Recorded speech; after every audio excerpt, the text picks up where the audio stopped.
100일이었어요. 남편이 세상을 떠난 지 딱 100일이 되던 날이었지요. 그 아침, 저는 여느 때처럼 남편이 좋아하던 묵국을 끓이고 있었습니다. 이제는 그 국을 먹을 사람도 없는데 손이 자꾸 그쪽으로 가더라고요. 초인종이 울린 건 10시쯤이었을 거예요. 아들도, 딸도, 그 누구한테서도 연락이 없던 그날에 누가 찾아왔을까 싶어 앞치마도 벗지 못하고 문을 열었습니다. 그런데 문 앞에 서 있던 사람은 처음 보는 젊은 여자였어요. 30이나 됐을까. 짙은 색 정장을 입고 한 손으로는 유아차 손잡이를 꼭 붙잡고 있었습니다. 그 안에는 볼이 통통한 사내아이 하나가 새근새근 잠들어 있었지요. 여자는 저를 한참이나 쳐다보더니 그 눈에서 눈물이 툭 하고 떨어졌습니다. 어머니, 그 말 한마디에 제 온몸이 얼어붙었어요. 어머니라니요. 저는 저 사람을 태어나서 처음 보는데, 그리고 이어진 그 여자의 말이 제 남은 인생을 통째로 뒤흔들어 놓았습니다. 이 아이가 남편분 손자예요. 그 순간 나는 내가 들은 것을 전혀 이해할 수 없었다. 손자요? 우리 민준이는 벌써 대학생이 된 손녀가 있고 수영이 아이들은 다 컸는데 그 여자가 가져온 유모차 속 아기가 왜 내 남편의 손자라는 거죠? 이제부터 제가 말씀드릴 이야기를 끝까지 들어보세요. 제가 100일 동안 알아낸 우리 남편의 진짜 얼굴에 대해 아무것도 빼놓지 않고 다 말씀드릴게요. 그리고 그날 그 문 앞에 서 있던 사람이 그의 어머니였다면 유모차에 있는 아기를 어떻게 했을까요? 댓글 남겨주세요. 저는 문고리를 잡은 채로 한참을 서 있었어요. 무슨 말을 해야 할지, 이 여자를 문 안으로 들여야 할지 말아야 할지 아무 생각도 나지 않았습니다. 그때 유아차 안에 아기가 몸을 뒤척이더니 작은 손을 쫙 폈다가 다시 오므리더군요. 그 손가락 모양이. 어쩌면 그렇게 우리 남편이 젊었을 적 손가락을 닮았는지. 저는 한숨을 크게 한번 내쉬고 결국 옆으로 비켜섰습니다. 들어와요. 그 말이 왜 그렇게 힘들게 나왔는지 모르겠어요. 여든 평생 남의 집 문 앞에서 사람을 세워두는 법이 없었던 저인데 그날은 저 여자를 들여도 되는지 들이면 안 되는지 그 판단조차 되지 않았습니다. 거실 소파에 여자를 앉히고 유아차는 그 옆에 세워두게 했지요. 그리고 저는 부엌으로 가서 물을 한 컵 따랐습니다. 손이 왜 그렇게 떨렸는지. 컵을 내려놓는데 물이 조금 흘렀지만 여자는 그저 고개를 숙이고 있었어요. 저는 여자 맞은편에 앉아서 제일 먼저 이렇게 물었습니다. 이름이 뭐예요? 지혜라고 합니다. 그 여자, 지혜라는 이름의 그 젊은 여자는 목소리가 아주 조용했어요. 김지혜예요, 어머니. 저는 그 어머니라는 말이 자꾸 귀에 걸려서 결국 이렇게 말했습니다. 어머니라는 소리는 함부로 하지 말아요. 나는 지혜 씨한테 어머니 아니니까. 지혜는 고개를 더 깊이 숙였고 그 어깨가 살짝 흔들리는 걸 저는 봤어요. 죄송합니다. 지혜는 한참 만에 그렇게 말하고 가방에서 낡은 봉투 하나를 꺼냈습니다. 먼저 이것부터 보여드리는 게 나을 것 같아서요. 그 봉투 안에는 사진 몇 장과 손으로 쓴 편지 몇 장이 들어 있었어요. 사진 속에는 젊은 시절에 우리 남편이 있었습니다. 그리고 그 옆에는 제가 모르는 여자가 있었지요. 저는 그 사진을 오래 들여다봤어요. 우리 남편이 젊었을 적 30몇 살쯤이었을 그 얼굴. 흑백 사진 속에서 웃고 있는 그 남자는 분명 제 남편 성호 씨였습니다. 그 옆에 여자는 저와는 전혀 다른 얼굴이었어요. 얼굴이 작고 눈이 크고 아주 여려 보이는 그런 여자였지요. 이 여자는 누구예요? 제가 묻자 지혜는 아주 조심스럽게 대답했습니다. 제 외할머니예요. 외할머니. 저는 그 말을 듣고 잠깐 어지러웠어요. 그러니까 지혜 씨의 어머니가 우리 남편의 딸이라는 말이에요? 지혜는 천천히, 아주 천천히 고개를 끄덕였습니다. 여러분, 저는 그때 심장이 붙는 줄 알았어요. 40년을 넘게 한 이불을 덮고 산 남자한테 제가 모르는 딸이 있었다는 말입니다. 그 딸이 자라서 결혼을 하고 아이를 낳고 그 아이가 지금 제 앞에 유아차에 실려 잠들어 있다는 말이지요. 저는 손이 저려서 물컵을 한번 잡았다가 다시 놓았어요. 이건 무슨 편지예요? 제가 봉투 속의 편지를 가리키자 지혜는 그 편지들을 조심스럽게 제 앞으로 밀었습니다.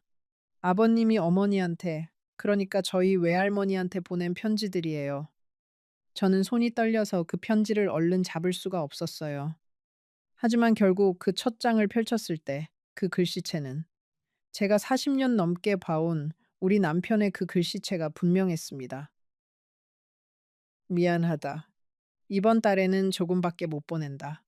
아이 유치원비는 다음 달에 꼭 함께 보낼 테니 조금만 기다려 다오. 저는 그 편지를 몇 번이나 다시 읽었어요. 그리고 다른 편지들도 하나씩 하나씩 펼쳐 보았습니다. 어떤 편지에는 사업 이야기가 있었고, 어떤 편지에는 아이의 성적표를 잘 받았다는 이야기가 있었고, 그리고 어떤 편지에는 이 말이 적혀 있었어요. 너와 아이를 두고 이렇게 사는 것이 매일 지옥 같다. 하지만 순자를 두고 갈 수는 없다. 나를 용서해 다오. 저는 그 편지를 손에서 놓쳤어요. 눈물이 나온 것도 아니고 화가 난 것도 아니고 그저 아무 감정이 없었습니다. 마치 제 몸속의 모든 감정이 한꺼번에 빠져나가 버린 것 같은 그런 이상한 기분이었어요.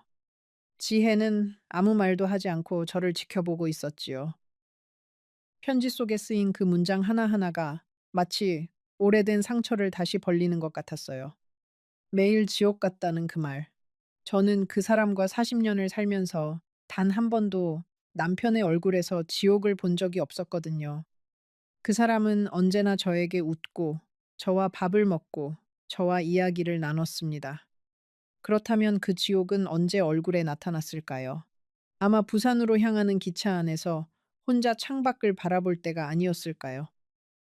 그리고 편지 마지막 줄에 그 이름, 순자를 두고 갈 수는 없다. 남편이 그 여자에게 저의 이름을 그렇게 언급했다는 사실이 이상하게 마음을 뒤집어 놓았어요. 두고 갈 수 없어서 남았다는 건 언젠가는 저를 떠나고 싶었다는 이야기이기도 하니까요. 그 사람은 저와 함께 있는 순간에도 저 아닌 다른 인생을 상상했다는 것이잖아요. 지혜는 제가 편지를 오래 붙잡고 있는 것을 보더니 조용히 물컵을 저 앞으로 밀어주었어요. 그 손길이 어찌나 조심스러운지 마치 유리로 만든 사람을 다루듯이 하더군요. 저는 물을 한 모금 마시고 겨우 목소리를 냈어요. 지혜 씨, 이 편지가 몇 통이나 있어요? 40통 정도 됩니다. 엄마가 소중하게 보관해 오신 것들이에요. 지혜 씨 어머니는 지금 어디 계세요? 제가 겨우 그렇게 묻자 지혜의 눈에서 다시 눈물이 흘렀습니다. 3년 전에 병으로 먼저 가셨어요. 저는 그 말을 듣고 이상하게도 마음 한구석이 아파왔어요. 만난 적도 없는 그 여자가 우리 남편의 딸이라는 그 사람이 저보다 먼저 갔다는 사실이 엄마가 돌아가시면서 저한테 딱 한 가지만 부탁하셨어요. 지혜는 목소리를 가다듬으며 말했습니다. 언젠가 아버지가 세상을 떠나시고 시간이 조금 흐르면 큰어머니를 한번 찾아뵈라고요. 절대 원망하지 말고 아무것도 요구하지 말고 그저 인사만 드리고 오라고요. 큰어머니, 그 말이 제 가슴을 쳤어요.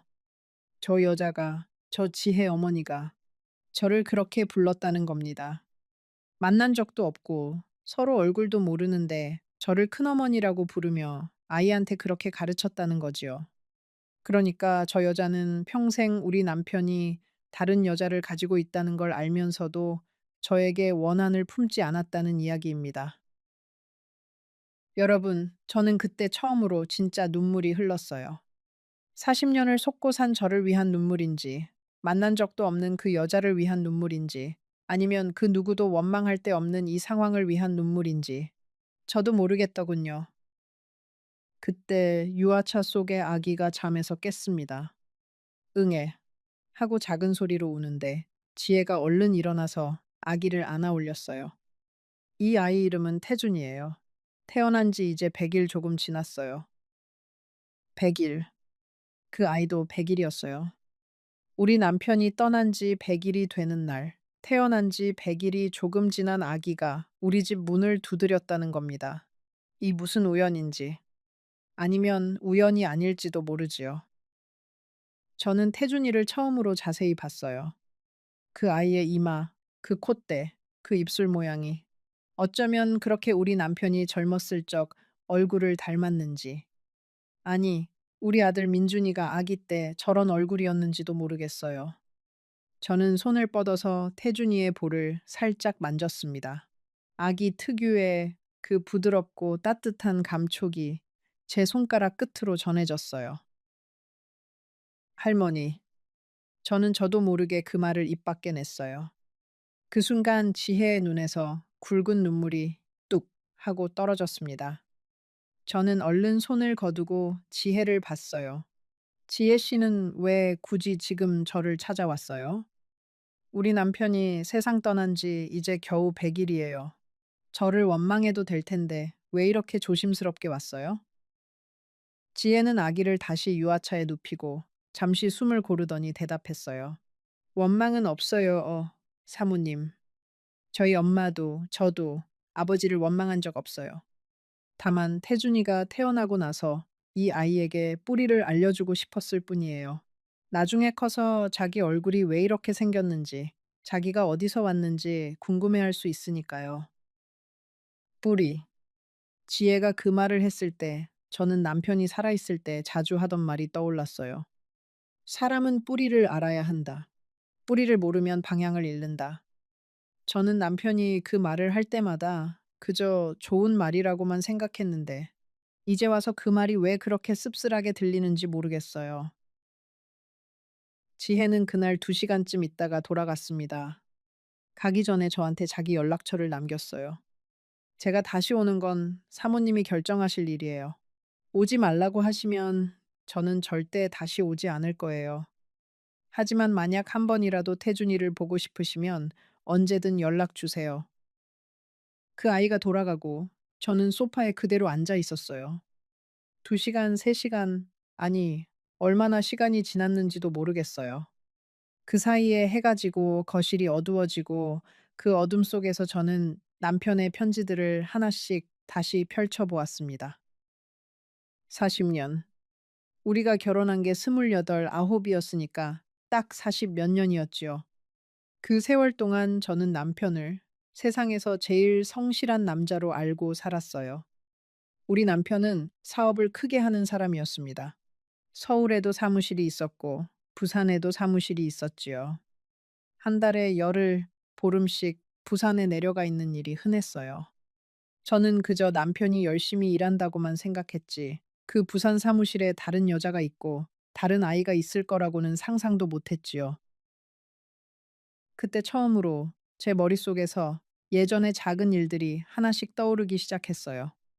남편이 부산 출장에서 돌아올 때마다 유난히 지친 얼굴을 하고 있었던 것. 어떤 달에는 생활비가 갑자기 부족해서 제가 계모임 통장에서 돈을 빼야 했던 것. 남편의 서랍에서 처음 보는 어린이 그림이 나온 적이 있어서 물어봤더니 조카가 그린 거라고 대답했던 것. 그때는 그저 넘어갔지만 이제 와서 생각하니 그 하나하나가 다 신호였던 겁니다. 우리 민준이가 초등학교 4학년 때였을 거예요. 아버지 어버이날이라고 카네이션을 만들어서 학교에서 돌아왔는데 남편이 그날따라 부산 출장이라서 집에 없었어요. 민준이가 카네이션을 든 채로 저녁 내내 아버지를 기다리다가 결국 잠들기 전에 꽃을 시들게 만들었지요. 남편은 사흘 후에 돌아왔고 시들어버린 그 카네이션을 보면서 미안하다고 했었어요. 이제야 알겠어요. 그 어버이날에 남편은 저 부산에서 다른 아이의 어버이날 선물을 받고 있었던 겁니다. 수영이가 초등학교에 입학하던 날에도 그랬어요. 남편은 그날 새벽에 급한 일이 생겼다면서 부산으로 내려갔어요. 수영이는 아빠 없이 저와 단둘이 학교에 갔지요. 아이는 하루 종일 뭔가 서운한 표정을 지었지만 사춘기 때가 되어서야 그 서운함을 말로 표현했어요. 엄마, 나 초등학교 입학할 때 아빠가 안 오셨던 거 기억하지?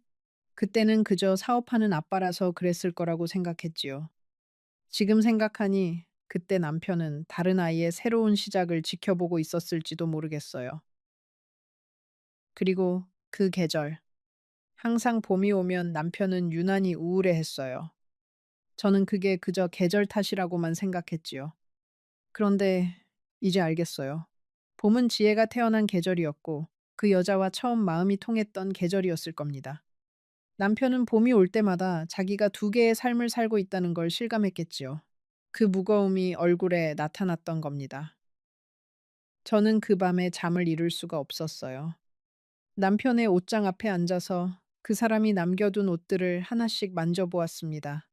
회색 양복, 파란색 넥타이, 겨울 코트. 이 옷들을 입은 채로 그 사람은 부산에 내려갔고 그 여자를 만났고 그 아이를 키웠던 겁니다. 저와 함께 산 이 집에서 그 옷을 입고 나가서 다른 여자의 집에 그 옷을 입고 들어갔다는 이야기지요. 그 회색 양복 안주머니에서 오래된 극장표 반쪽이 나왔어요. 날짜를 보니 우리 결혼 기념일 다음 날이었지요. 저는 그 종이 조각을 손에 쥐고 한참을 앉아 있었어요.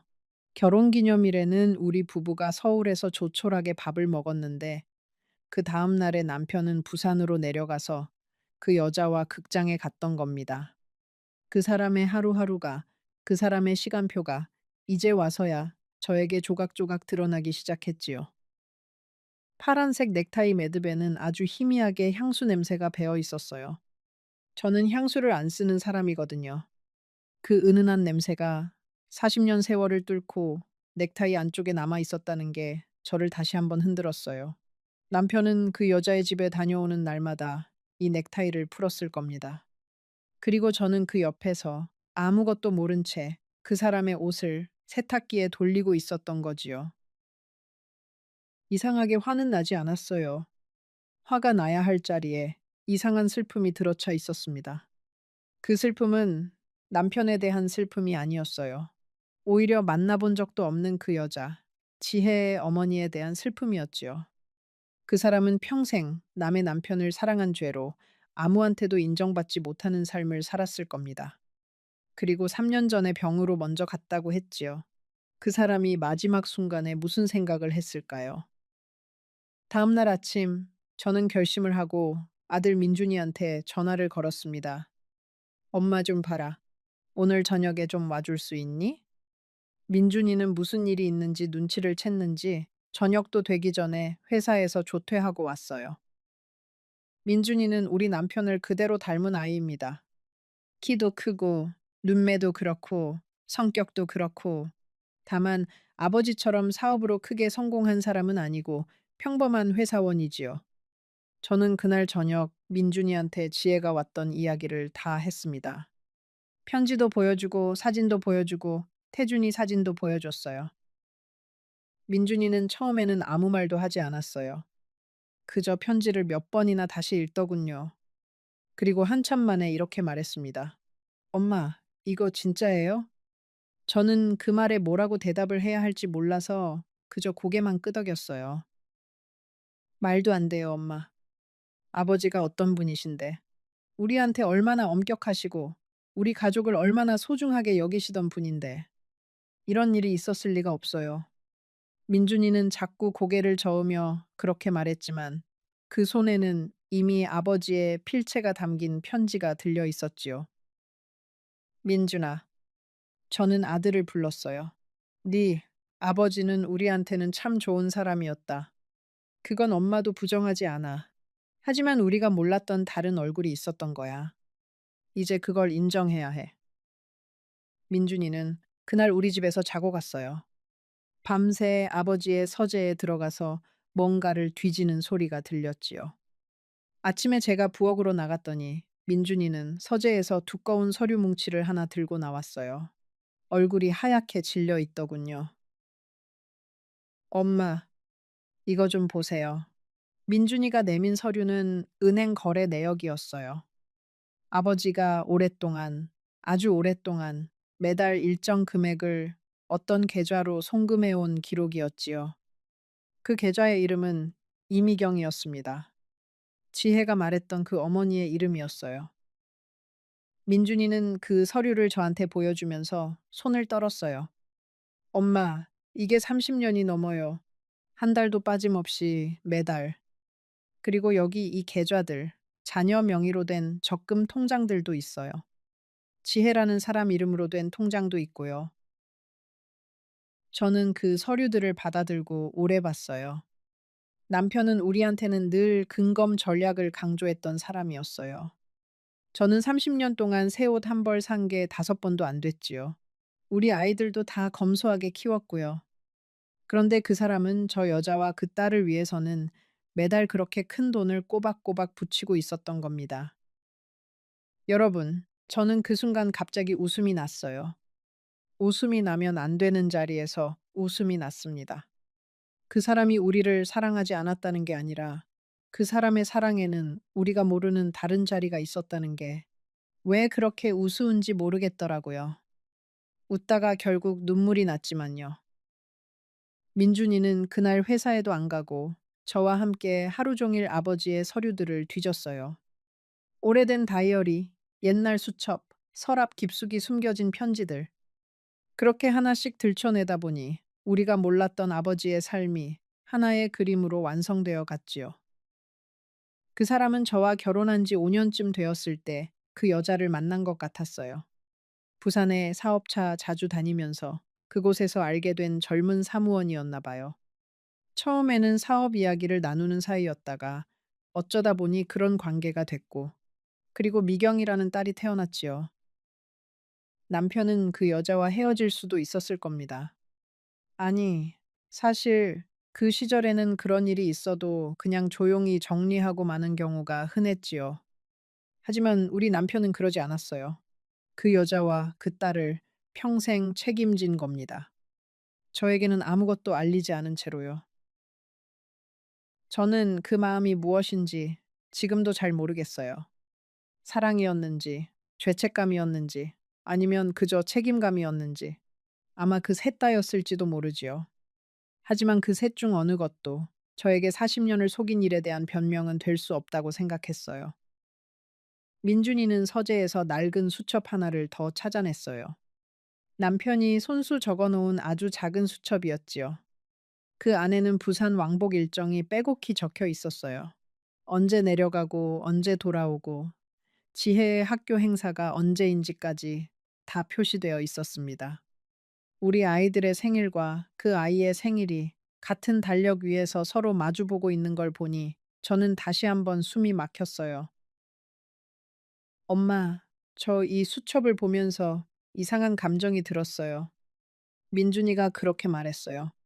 아버지는 우리를 잊은 게 아니었어요. 그 아이 일정 옆에 우리 일정도 다 적어두셨어요. 다만 두 사람의 아버지 노릇을 동시에 하려니 이렇게까지 세세하게 적어두셔야 했던 거지요. 저는 그 수첩을 넘겨보면서 남편이 매일 밤 저 몰래 얼마나 많은 계산을 하며 살았을지 생각했어요. 그날 저녁, 저는 딸 수영이한테도 전화를 걸었습니다.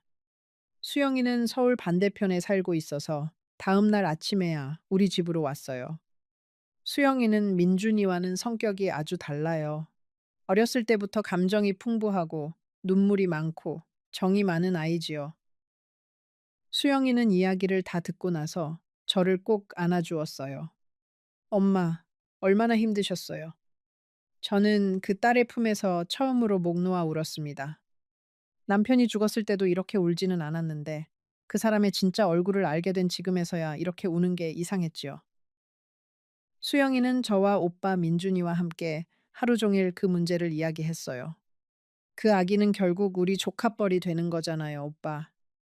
수영이가 그렇게 말하자 민준이는 화를 냈어요. 무슨 소리야?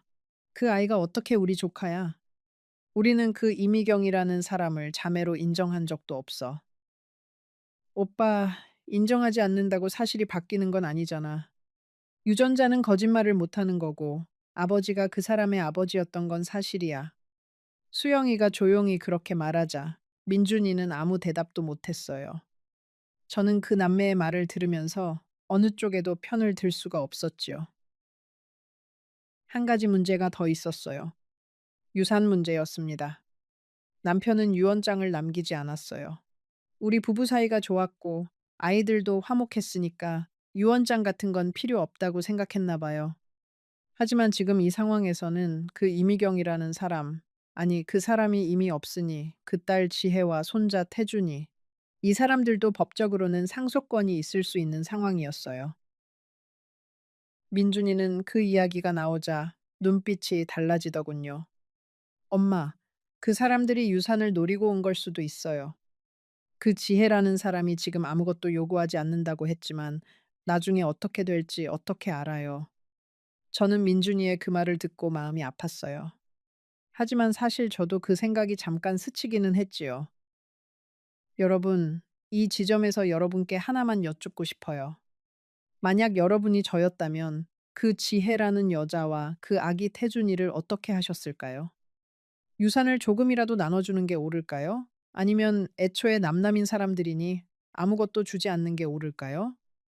여러분의 생각을 댓글로 꼭 남겨주세요. 저는 그때 그 결정을 하기까지 정말 잠 못 이룬 밤이 많았답니다. 그날 밤 저는 지혜의 어머니, 그러니까 그 이미경이라는 여자에 대해서 더 알고 싶어졌어요. 만난 적도 없는 그 사람의 얼굴을, 목소리를, 삶을 알고 싶었지요. 그래서 저는 다음날 아침 지혜에게 전화를 걸었습니다. 지혜 씨, 나 좀 만나요. 지혜는 그날 오후에 태준이 없이 혼자 우리 집으로 왔어요. 그리고 저는 지혜한테 물었지요. 지혜 씨 어머니는 어떤 사람이었어요? 어떻게 살았어요? 나한테 다 이야기해줘요. 지혜는 한참 동안 아무 말도 하지 못하다가 결국 이야기를 시작했어요.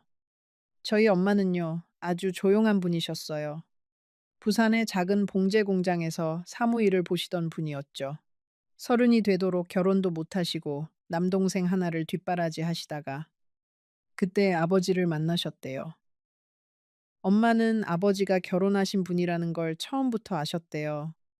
그래서 처음에는 만남을 거절하셨는데 아버지가 자꾸 사무실로 찾아오시고 편지를 보내시고 결국 마음이 흔들리셨나 봐요. 지혜는 그 이야기를 하면서 눈물을 흘렸어요. 엄마는 저를 낳으실 때 저를 절대 결혼하신 아버지의 아이로 세상에 내놓지 않겠다고 결심하셨대요. 그래서 저는 태어나서부터 아버지의 성이 아니라 엄마의 성을 따랐어요. 김지혜. 그 이름의 김은 남편의 성이 아니라 이미경 씨의 성이었던 겁니다. 그 여자는 아이한테도 자기 정체를 정확히 밝히지 않고 그저 아버지는 사업하시는 분이라고만 알려주고 키웠던 거지요. 지혜가 아버지의 진짜 정체를 안 건 성인이 되고 나서였다고 했어요. 엄마는 저한테 항상 이렇게 말씀하셨어요. 지혜가 말을 이어갔습니다. 너의 아버지는 큰 어머니가 계신 분이야. 그 큰 어머니는 아무 잘못이 없으신 분이니까 너는 절대 그분을 원망하면 안 된다. 원망할 사람이 있다면 그건 나뿐이야. 엄마는 명절이 되면 특히 마음을 많이 아파하셨어요. 지혜가 말을 이어갔어요. 설날이나 추석에 다른 아이들은 큰 집에 놀러 가고 사촌들이랑 어울리는데 저는 항상 엄마랑 단둘이 조용히 지냈거든요. 엄마는 그럴 때마다 저한테 미안하다고 하셨어요. 지혜야, 너는 나 때문에 사촌도 없고 큰 집도 없이 자라는구나, 라고요. 저는 그 이야기를 들으면서 지혜의 어린 시절을 상상해 봤어요. 명절이면 엄마와 단둘이 조촐한 상을 차리고 텔레비전에서 나오는 다른 집안의 명절 풍경을 지켜보면서 자란 그 아이. 얼마나 외로웠을까요? 얼마나 궁금했을까요? 자기가 왜 남들과 다른지. 제가 초등학교 3학년 때였어요. 지혜는 이야기를 계속했어요. 학교에서 가족 그림을 그리는 숙제가 있었는데 저는 아빠 얼굴을 그릴 수가 없었어요. 아빠 얼굴을 그리려고 하면 흐릿한 남자 실루엣만 떠오르는 거예요. 자주 만나지도 못했으니까요. 그날 학교에서 돌아와서 엄마한테 물었어요. 엄마, 우리 아빠 얼굴 좀 자세히 보여줘. 라고요. 지혜의 목소리가 다시 젖었어요. 그때 엄마가 오래된 사진 한 장을 보여주시면서 이 얼굴을 잘 기억해 두라고 하셨어요. 그리고 그날 밤에 이불 속에서 울고 계신 걸 저는 봤어요. 아버지가 저희 집에 오시는 건 한 달에 한 번 정도였어요. 지혜는 조금 뜸을 들이다가 말했어요. 오시면 하룻밤 주무시고 다음날 아침에 다시 가시는 정도였지요. 그 하룻밤 사이에 아버지는 저한테 뭔가를 사주시고 그림을 그려주시고 옛날 이야기를 들려주셨어요. 그게 저한테는 세상에서 제일 특별한 시간이었어요. 다른 애들처럼 매일 아빠를 볼 수는 없었지만 그 하루가 얼마나 소중했는지. 저는 지혜의 그 이야기를 들으면서 남편이 부산 출장에서 돌아오는 날마다 유난히 지쳤던 이유를 이제야 알 것 같았어요. 그 사람은 저 아이의 하루짜리 아버지 노릇을 하고 다시 저의 남편으로 돌아오는 그 왕복을 40년 동안 반복했던 겁니다. 몸이 지치지 않을 리가 없지요. 마음은 더 지쳤을 것이고요. 엄마는 저한테 자주 이렇게 말씀하셨어요. 지혜의 목소리가 다시 잠겼어요. 지혜야, 너는 언젠가 반드시 좋은 남자를 만나서 그 사람 하나만 온전히 가진 결혼 생활을 하렴. 절대 나처럼 살지 말아라고요. 저는 그 말을 어릴 때는 무슨 뜻인지 몰랐어요. 20살이 넘어서야 엄마 말의 의미를 조금씩 이해하기 시작했지요. 저는 그 말을 듣고 가슴이 무너지는 것 같았어요.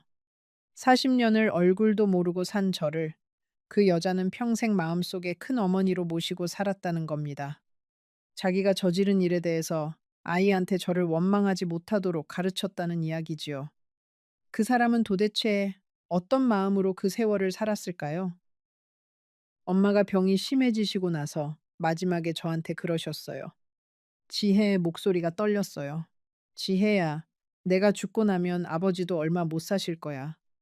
아버지가 가시고 나서 시간이 좀 지나면 너는 큰어머니를 찾아뵈어라. 무릎을 꿇고 사죄해라. 그리고 절대 아무것도 요구하지 마라. 우리는 그럴 자격이 없다. 지혜는 어머니의 그 유언대로 정확히 아버지가 돌아가시고 100일이 되던 날에 저를 찾아온 겁니다. 그 여자는 죽어가면서도 저를 배려한 거지요. 남편이 살아있을 때 찾아오면 남편이 곤란해질까봐, 남편이 죽은 직후에 오면 제가 너무 힘들 것 같아서, 그래서 딱 100일이라는 시간을 두라고 했다는 겁니다. 저는 그 이야기를 듣고 나서 지혜의 손을 잡았어요. 지혜의 손은 아주 작고 아주 차가웠지요. 지혜 씨. 제가 부르자 지혜는 저를 봤어요.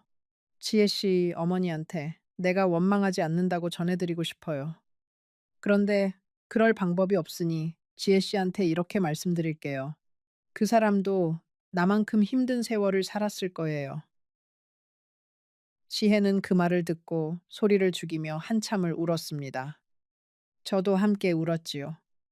그렇게 한참을 두 사람이 마주 앉아서 우는데 창밖에서는 봄바람이 불고 목련나무가 조금씩 꽃봉오리를 열고 있었어요.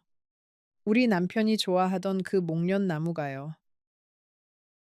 울음이 조금 잦아들었을 때 지혜가 조심스럽게 가방에서 사진 한 장을 더 꺼냈어요. 흑백에 가까운 오래된 사진이었지요. 그 안에는 지혜의 어머니가 병상에 누워있는 모습이 있었습니다. 얼굴은 야위었지만 눈빛만은 이상하게 편안해 보였어요. 엄마가 돌아가시기 일주일 전이에요, 사모님. 지혜가 그 사진을 저한테 밀며 말했어요.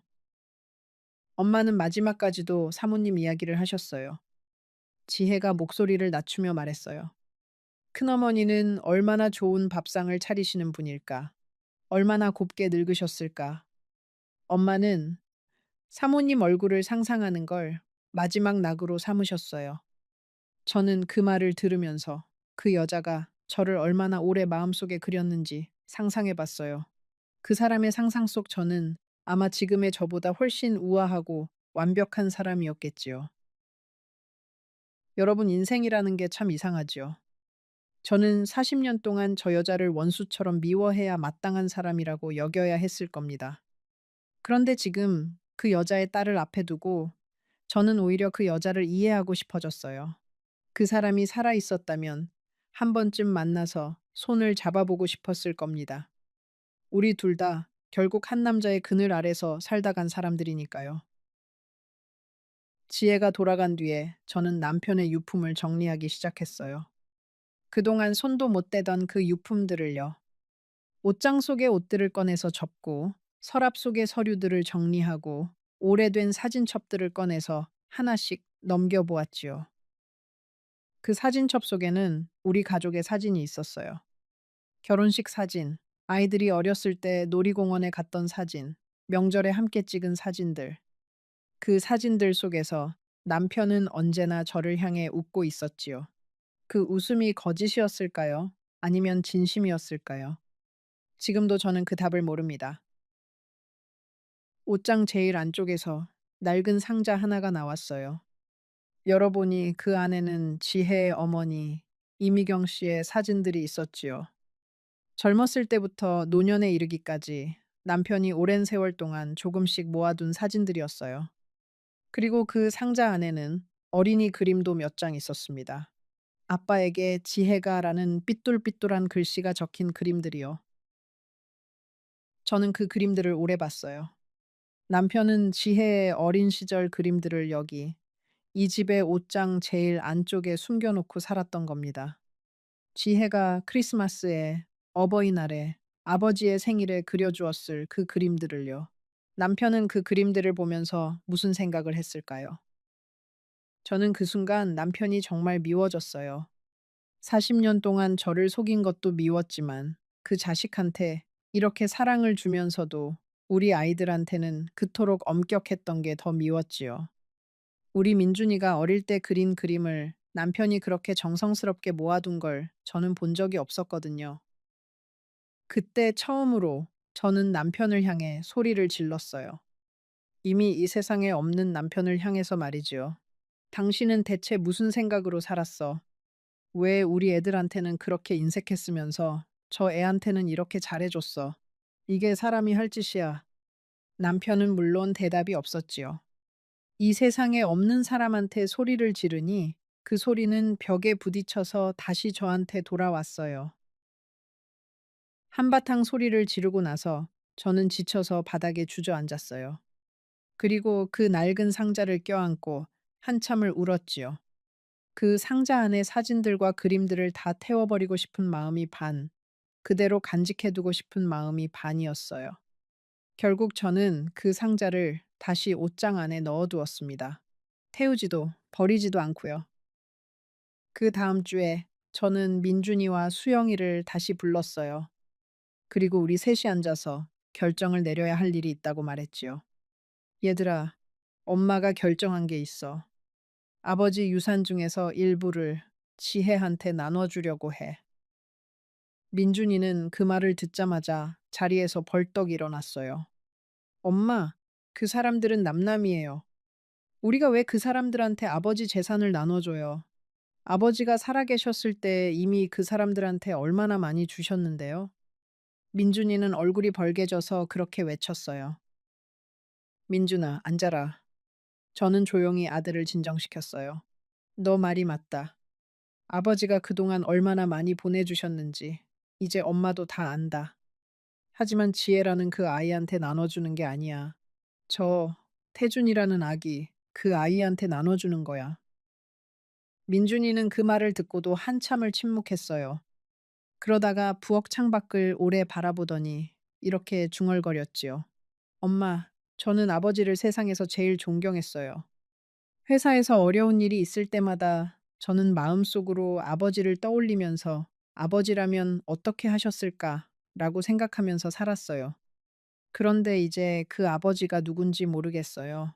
제가 존경했던 그 사람이 정말로 존재하기는 했는지 자꾸 의심이 들어요. 저는 아들의 그 말을 듣고 가슴이 무너지는 것 같았어요. 저 아이한테 아버지는 그저 한 남자가 아니라 인생의 나침반 같은 존재였던 겁니다. 그 나침반이 갑자기 방향을 잃었으니 얼마나 혼란스러울까요? 저는 민준이의 등을 쓰다듬으며 말했어요. 민준아, 아버지가 너희에게 좋은 아버지였던 건 사실이야. 그건 저 편지들도 부정할 수 없다. 다만 아버지도 결국 사람이었던 거야. 완벽한 인간은 세상에 없어. 수영이는 옆에서 그 대화를 조용히 듣고 있다가 이렇게 말했어요. 오빠, 나는 오빠랑 좀 달라. 나는 어릴 때부터 아버지가 조금 멀게 느껴졌거든. 오빠한테는 엄격한 아버지가, 딸인 나한테는 어딘가 벽이 있는 사람이었어. 지금 생각하니까 그 벽이 뭐였는지 조금은 알 것 같아. 아버지는 나한테 딸 하나만 있는 게 아니었으니까 나한테 온전히 마음을 다 못 주셨던 거잖아. 수영이의 그 말을 들으니 마음이 더 아팠어요. 우리 수영이가 어릴 때 아버지의 사랑을 목말라 했던 그 시절들이 떠올랐지요. 저는 그저 남자아이보다 여자아이한테 표현이 서툰 아버지겠거니 생각했는데, 이제 보니 남편은 그 딸을 안아주고 싶어도 마음속에 다른 딸이 있어서 죄책감에 두 팔을 못 벌렸던 것이지요. 수영이는 이런 말도 했어요. 엄마, 저 사춘기 때 아버지가 유난히 저한테 무관심하시던 시기가 있었잖아요. 저 그때 아버지가 저를 미워하시는 줄 알았어요. 그래서 방에서 혼자 얼마나 울었는지 몰라요. 그런데 이제 알겠어요. 그때는 아마 저 부산 아이가 사춘기라 아버지 마음이 그쪽으로 쏠려 있었던 거겠지요. 두 딸 사이에서 아버지 마음도 자기 뜻대로 되지 않으셨을 거예요.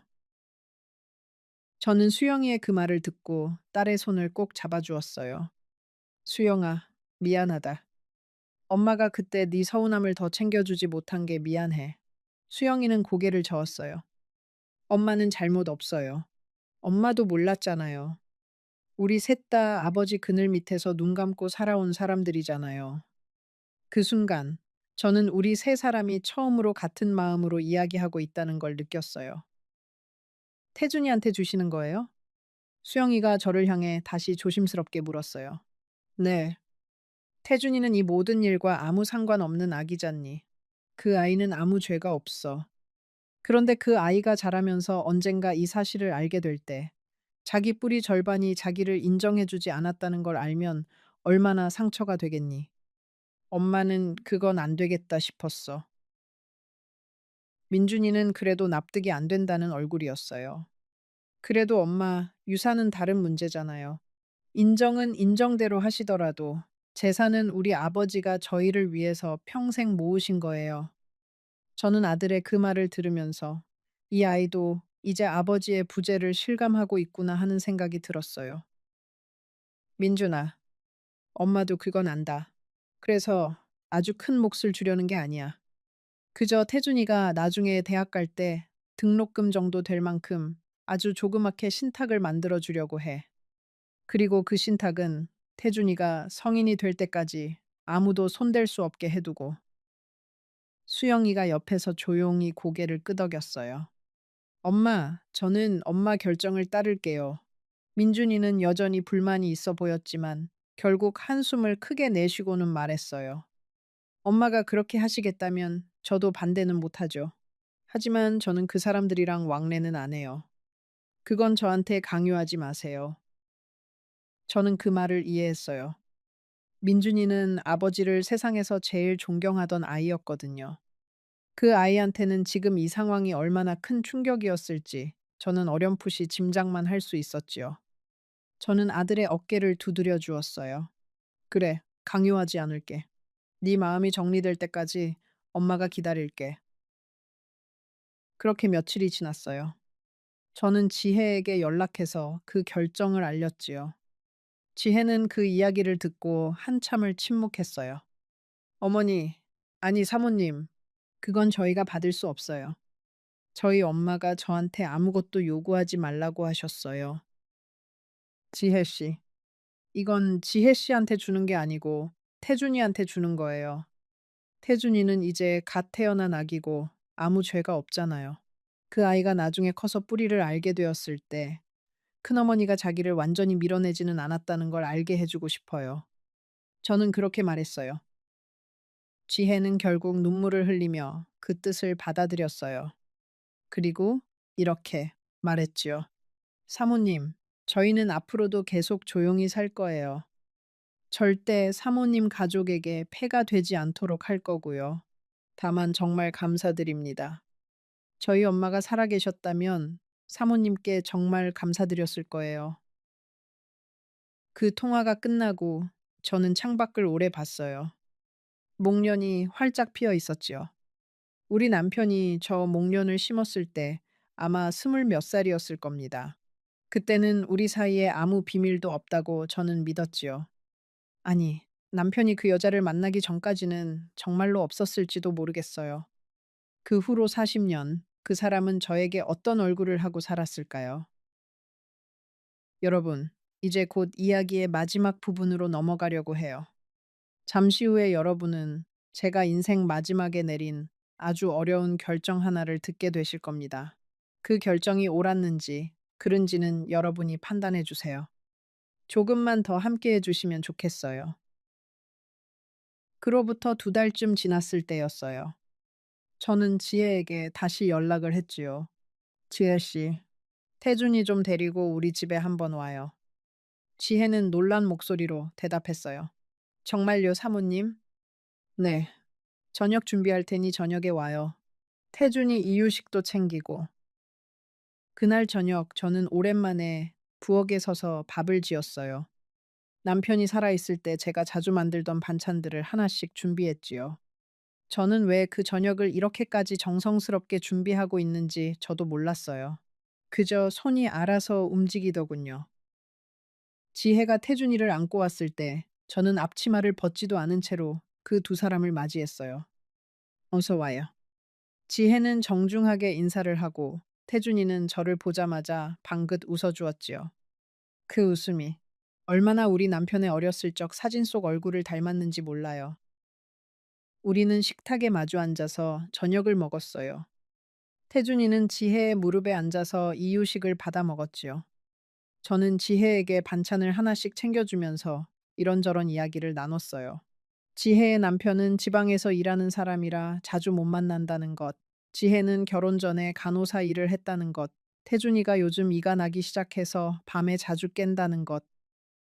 저는 그 이야기들을 들으면서 이상하게 마음이 편안해지는 걸 느꼈어요. 이 아이가 우리 남편의 손녀뻘이라는 사실을 잊은 채로 그저 새로운 사람 하나와 저녁을 먹는 기분이었지요. 어쩌면 이렇게 마음이 편해지는 것이야말로 우리 남편이 저 여자 이미경 씨한테 느꼈던 감정이었을지도 모르겠다는 생각도 했어요. 여러분, 저는 그날 저녁 하나를 확실히 깨달았어요. 사람이 사람을 미워하는 건 힘이 든다는 겁니다. 원망하고 미워하고 저주하는 것이 결국은 스스로를 갉아먹는 일이라는 걸요. 저는 이제 남은 인생을 그렇게 살고 싶지 않았어요. 식사를 마치고 태준이가 잠들자 저는 지혜에게 이렇게 말했어요. 지혜 씨, 앞으로 명절에 한 번씩 태준이 데리고 우리 집에 와요.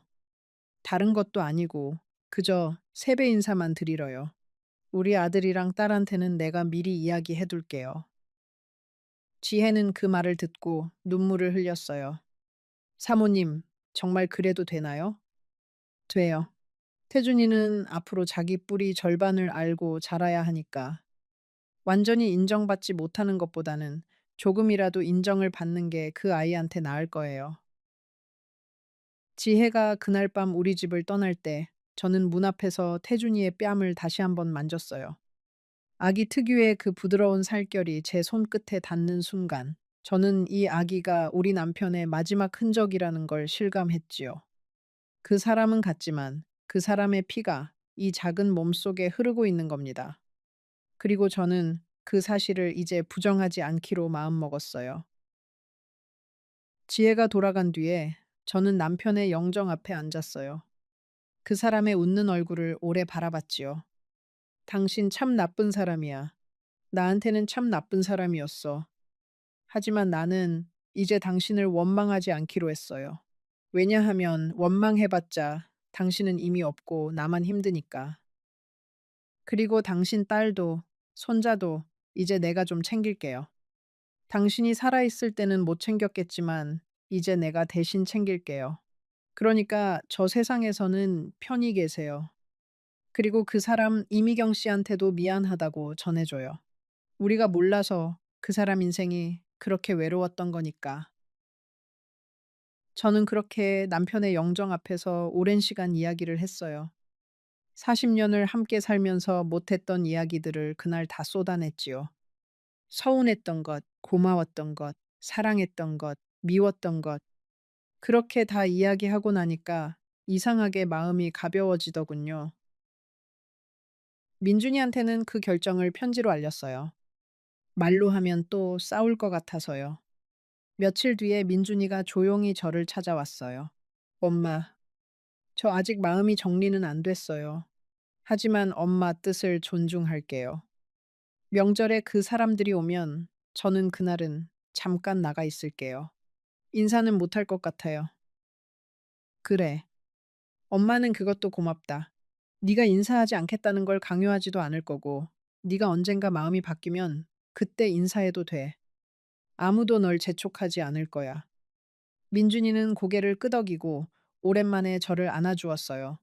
우리 민준이가 저를 안아준 게 정말 오랜만이었지요. 수영이는 명절에 지혜와 태준이가 와도 괜찮다고 했어요. 엄마, 저는 오히려 그게 나을 것 같아요. 태준이도 이 집안 어른들 얼굴 한 번씩은 봐야죠. 아빠가 지금 살아계셨다면 어떤 선택을 하셨을지 저희는 모르지만 엄마가 이렇게 하시는 게 저는 옳다고 생각해요. 그렇게 봄이 지나고 여름이 지나고 어느새 가을이 되었어요. 저는 그동안 조용히 지냈지요. 남편의 유품을 정리하고 이 집 곳곳을 정돈하고 가끔 지혜한테서 태준이 사진이 오면 그걸 보면서 웃곤 했어요. 태준이는 이제 뒤집기를 하고 옹알이를 시작했다고 하더군요. 가끔은 이미경 씨 생각도 났어요. 그 사람이 어떤 마음으로 40년을 살았을까? 그 세월 동안 남편과 몇 번을 만나고 몇 번을 못 만나고 몇 번이나 이별을 생각했을까? 사랑한다는 이유 하나로 그 모든 것을 감내한 그 여자의 마음을 저는 이해할 수 있을 것 같으면서도 여전히 다 이해할 수는 없었어요. 한편으로는 저 자신에 대해서도 많은 생각을 했지요. 저는 왜 그 40년 동안 아무것도 눈치채지 못했을까? 그 사람의 부산 출장이 유난히 길 때 왜 한 번도 이상하다고 생각하지 않았을까? 아니면 사실은 눈치를 채고도 애써 모른 척 했던 게 아닐까? 여자의 직감이라는 게 있잖아요. 40년을 함께 산 여자가 정말 남편의 다른 인생을 하나도 눈치채지 못했을까요? 저도 사실 그건 잘 모르겠어요. 어쩌면 저는 마음 한구석에서 뭔가를 느꼈으면서도 그걸 마주할 용기가 없어서 눈을 감고 살았을지도 모르지요. 여러분, 결혼 생활이라는 게 그런 것 같아요. 서로를 완벽하게 알기는 어렵고 사실 완벽하게 알고 싶어 하는 사람도 별로 없지요. 어느 정도의 비밀은 서로에게 남겨두는 것이 어쩌면 함께 오래 사는 지혜일지도 모르겠어요. 하지만 그 비밀이 다른 사람의 삶을 아프게 하는 것이라면 그건 이야기가 다르겠지요. 첫 명절이 다가왔을 때 저는 지혜에게 미리 연락을 해두었어요. 지혜 씨, 추석 오후에 태준이 데리고 잠깐 들러요. 저녁 먹고 갈 것도 없이 그저 잠깐 얼굴만 보고 가면 돼요. 지혜는 알겠다고 대답했어요. 민준이는 그날 오후에 다른 볼일을 만들어서 나가 있었어요. 수영이 부부는 우리 집에 남아 있었지요. 지혜가 태준이를 안고 들어왔을 때 수영이가 먼저 지혜한테 인사를 건넸어요. 안녕하세요. 수영이에요. 지혜는 눈물을 참으며 인사를 받았어요. 안녕하세요. 지혜입니다. 수영이는 태준이를 안아보고 싶다고 했어요. 지혜는 조심스럽게 태준이를 수영이한테 건넸지요. 태준이가 수영이 품에 안겨서 방긋방긋 웃는 모습을 보면서 저는 다시 눈물이 났어요. 이복 이모와 조카뻘이 만나는 첫 순간이었으니까요. 수영이 남편은 조용히 그 자리를 지켜봤어요. 나중에 저한테 이렇게 말했지요. 장모님, 이렇게까지 하시는 거 쉽지 않으셨을 텐데 정말 대단하세요. 저는 웃으면서 대답했어요. 쉽지 않았지. 지금도 매일 조금씩 힘들어. 하지만 이렇게 하지 않으면 내가 더 힘들 것 같더라고요. 그날 지혜는 오래 있지 않고 돌아갔어요. 태준이는 자기가 만난 새 얼굴들이 신기했는지 저와 수영이한테 손을 흔들며 배웅을 받았지요. 유아차가 우리 집 마당을 나가는 모습을 보면서 저는 이상하게 마음이 잔잔해지는 걸 느꼈어요. 민준이는 저녁이 되어서야 집으로 돌아왔어요. 지혜가 왔다 갔다는 이야기는 하지 않았지요. 그런데 민준이가 이렇게 물었어요. 엄마, 태준이는 안 왔어요? 저는 조금 놀랐지만 태연하게 대답했어요. 왔다 갔지. 잠깐 얼굴만 보고 갔어. 민준이는 잠시 침묵하다가 이렇게 말했어요. 엄마, 사진 좀 보여주세요. 그 아기 얼굴 어떻게 생겼는지 궁금해서요. 저는 놀란 마음을 감추고 지혜가 보내준 사진을 민준이한테 보여줬어요. 민준이는 그 사진을 오래 봤지요. 아무 말도 없이요. 한참 만에 민준이가 이렇게 말했어요. 엄마, 이 아이 눈 아버지 어렸을 때랑 똑같아요. 저 지난번에 아버지 어린 시절 사진 봤었잖아요. 이 아이가 아버지 그 사진이랑 붕어빵이에요. 저는 아무 대답도 하지 않고 그저 아들의 어깨를 두드려 주었어요. 그날 밤 민준이는 아버지 서재에 들어가서 오래 있었어요. 뭘 하는지 소리도 안 들리게 조용히 있더군요. 다음 날 아침, 민준이는 서재에서 오래된 사진 앨범 하나를 들고 나왔어요. 엄마, 이거 지혜 씨한테 좀 전해주세요. 그 앨범 속에는 남편의 어린 시절 사진들이 있었지요. 태준이한테 나중에 자기 할아버지가 어렸을 때 어떻게 생겼는지 알려줄 수 있잖아요. 민준이가 그렇게 말했을 때 저는 정말 오랜만에 따뜻한 마음이 들었어요. 우리 아들이 이렇게 어른이 되어가고 있다는 게, 그리고 마음의 상처를 자기 나름대로 아물게 하고 있다는 게 대견했지요. 그렇게 계절이 다시 흘렀어요. 태준이는 이제 걷기 시작했다고 하더군요. 명절에 우리 집에 오면 이제는 유아차가 아니라 자기 발로 뛰어들어와요. 그리고 저를 보면 할이라고 옹알거리지요. 아직 정확한 발음은 안 되지만 저는 그 소리가 할머니라는 걸 알아요. 민준이는 지금까지도 지혜한테 직접 인사를 건넨 적은 없어요. 하지만 태준이한테는 가끔 손을 흔들어 주지요. 그 정도가 지금 우리 아들이 할 수 있는 최선인 것 같아요. 저는 그것만으로도 충분하다고 생각해요. 사람이 상처를 극복하는 데에는 다 자기 나름의 속도가 있으니까요. 수영이는 태준이를 정말 조카처럼 아껴줘요. 가끔 지혜한테 육아용품을 사서 보내주기도 하고 태준이 옷도 챙겨주지요. 지혜는 처음에는 부담스러워했지만 지금은 자연스럽게 받아들이는 것 같아요. 사람은 결국 정으로 사는 것 같아요. 어떤 관계가 됐든 서로 마음을 나눌 수 있으면 그게 가족이 되는 것 아닐까요? 여러분, 저는 이제 지혜와 태준이 이야기를 아들 며느리한테도 다 털어놓았어요. 민준이 아내. 그러니까 제 며느리는 처음에는 놀랐지만 저를 이해해 줬어요. 그리고 이렇게 말했지요. 어머니, 그 태준이라는 아기, 다음번에 저도 인사드리고 싶어요. 저희 애들이랑 사촌뻘이 되는 거잖아요. 저는 그 말이 얼마나 고마웠는지 모릅니다. 지금 우리 집은 예전과 완전히 똑같지는 않아요.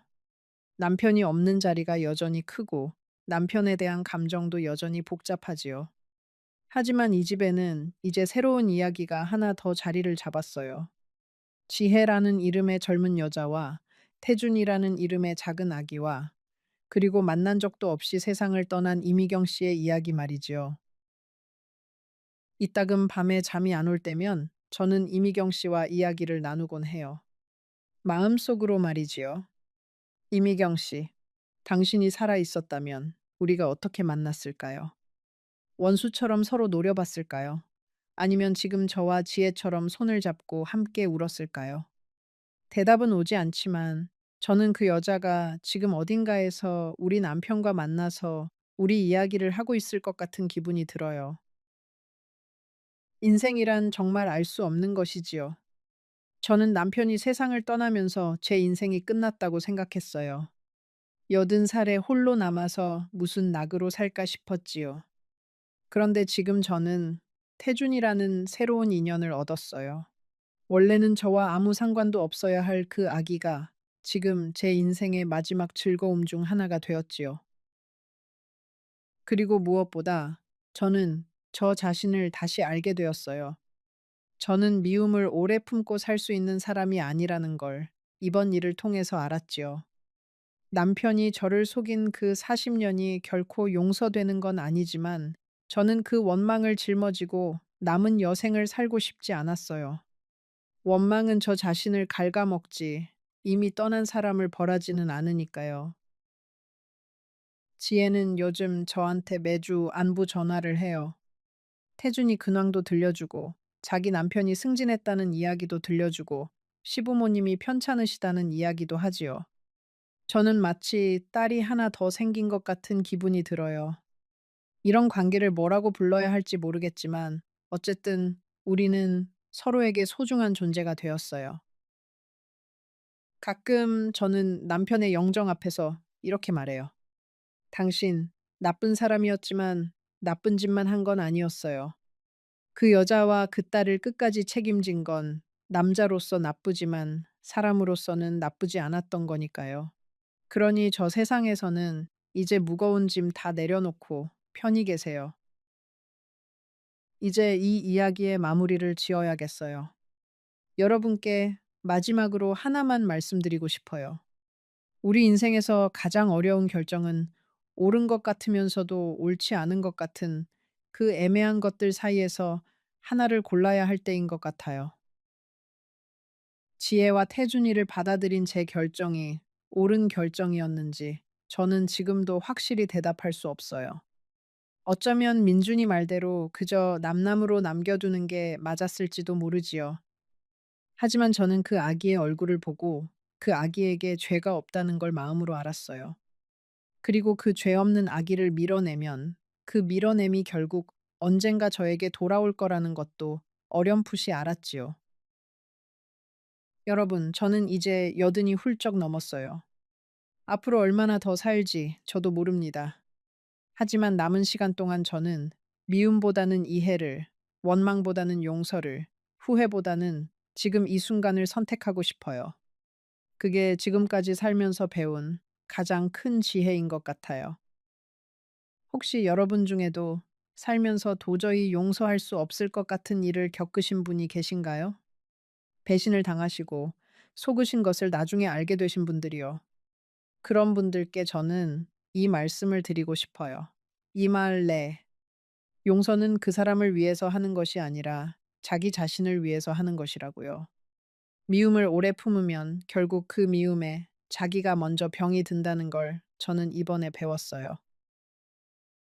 우리 남편이 저 세상에서 저를 보고 있다면 지금쯤 뭐라고 할까요?